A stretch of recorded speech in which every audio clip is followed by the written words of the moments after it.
কক্সবাজারের গুরুত্বপূর্ণ সংসদীয় আসন উখিয়া টেকনাফে ভোটগ্রহণ আর মাত্র কয়েক দিনের অপেক্ষা। আগামী ১২ ফেব্রুয়ারি এই আসনের ভোটাররা চূড়ান্ত সিদ্ধান্ত নেবেন এবং তা নিয়ে রাজনৈতিক উত্তাপ তীব্র হচ্ছে।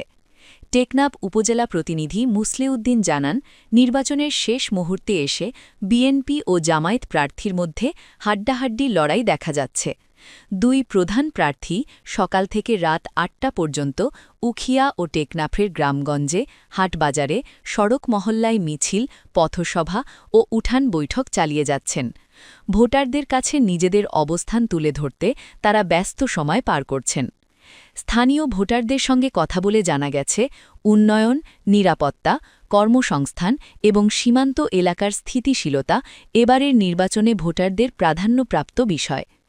অনেকে এখনও চূড়ান্ত সিদ্ধান্ত নেননি, তাই শেষ মুহূর্তের প্রচারণায় এই নির্বাচনের ফলাফল নির্ধারণে গুরুত্বপূর্ণ হয়ে উঠেছে। রাজনৈতিক বিশ্লেষকদের মতে উখিয়া টেকনাফ আসনটি কৌশলগতভাবে অত্যন্ত গুরুত্বপূর্ণ।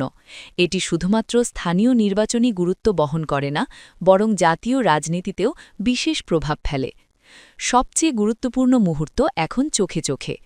১২ ফেব্রুয়ারির ব্যালটের মাধ্যমে ঠিক হবে কার ভাগ্যে জুটবে কক্সবাজার ০৪ উখিয়া টেকনাফ আসনের সংসদীয় প্রতিনিধিত্ব। নির্বাচনী উত্তাপ এখন চরমে এবং ফলাফলের দিকে সবার নজর।